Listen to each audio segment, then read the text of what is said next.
HDFC bank में कुछ काफी बड़ा चल रहा है एंड अगर इसमें एचडीएफसी बैंक गिल्टी प्रूव होती है तो इंडिया का banking system and stock market काफी हद तक कोलैप्स हो जाएगा। सो ये जो पूरा मामला है वो एमएसआरडीसी यानी कि Maharashtra state road development corporation के साथ जुड़ा हुआ है। सो एमएसआरडीसी एक गवर्नमेंट एंटिटी है जिसका काम है कि महाराष्ट्र के अंदर नए रोड्स को कंस्ट्रक्ट करना।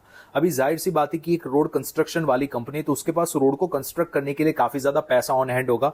अभी ये कंपनी क्या करती है कि जितने भी अलग अलग बैंक है उसके अंदर उनके पास जो भी रोड कंस्ट्रक्शन का पैसा है उसे डिपॉजिट कर देती है ताकि एमएसआरडीसी को बैंक की तरफ से एक अच्छा खासा इंटरेस्ट भी मिले एंड जब भी रोड कंस्ट्रक्शन के लिए पैसों की जरूरत हो तो उस डिपॉजिट में से वो पैसे निकालती रहे। इसमें बैंक्स को भी काफी बड़ा फायदा मिलता है। सो एमएसआरडीसी जैसी कंपनी जब इतना बड़ा पैसा किसी बैंक में डिपॉजिट करती है तो बैंक को बड़े आराम से इतना बड़ा पैसा मिल जाता है जिससे वो ज्यादा रेट ऑफ इंटरेस्ट पर दूसरों को लोन देने में रोटेट करते हैं, जिससे कि बैंक का भी फायदा होता है एंड ऑन पेपर बैंक का जो डिपॉजिट ग्रोथ है वो भी काफी अच्छा दिखता है। एंड इसी रीजन की वजह से इस डिपॉजिट को हासिल करने के लिए इन बैंक्स के बीच में काफी ज्यादा कंपटीशन होती है एंड इसी मामले में अभी एचडीएफसी पर काफी बड़े सवाल उठे हैं। सो अभी पूरी बात यह है कि एज पर रिपोर्ट साल 2017 एंड 2021 को एचडीएफसी के कुछ टॉप अधिकारियों ने टोटल 45 करोड़ रुपए का खर्चा किया जिसे उन्होंने on paper as a marketing expense show किया। एंड ये बात जब मार्केट में लोगों को पता चली तब काफी लोगों की ये सवाल उठने लगे कि एचडीएफसी में ऐसा तो कौन सा मार्केटिंग हो रहा है कि उन्हें 45 करोड़ रुपए का खर्चा करना पड़ रहा है।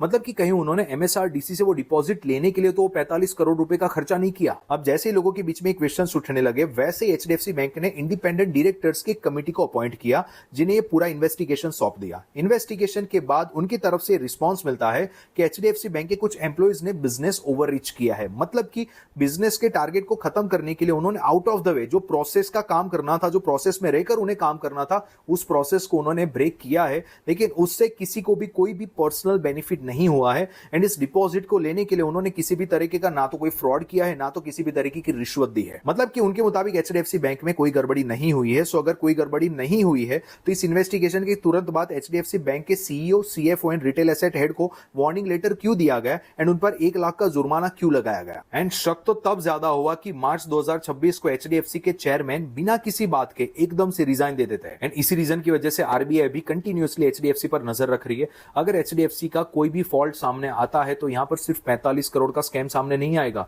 यहां पर अब सेबी, आरबीआई दोनों इन्वॉल्व हो जाएंगे एंड साथ में बैंक को काफी हैवी पेनल्टी पे करनी पड़ सकती है। एंड इसी रीजन की वजह से अभी एचडीएफसी बैंक का स्टॉक लगातार नीचे गिरता ही जा रहा है। एंड अगर ये स्कैम प्रूव होता है तो जरा ये सोचिए कि निफ्टी 50 में एचडीएफसी बैंक का वेटेज ऑलमोस्ट 11% है तो स्टॉक मार्केट कितना गिर सकता है। उसके बाद इंडिया में फॉरेन इन्वेस्टमेंट्स को होल्ड करने की तो बहुत दूर की बात है, फॉरेन इन्वेस्टर्स को वापस लाना भी काफी मुश्किल हो जाएगा। सो गाइस, इस वीडियो को ज्यादा से ज्यादा अपने फैमिली मेंबर्स, फ्रेंड्स, सभी इंडियंस के साथ शेयर करें। ऐसी इंफॉर्मेटिव अपडेट्स के लिए अभी फॉलो करें स्मिथ टेकर को।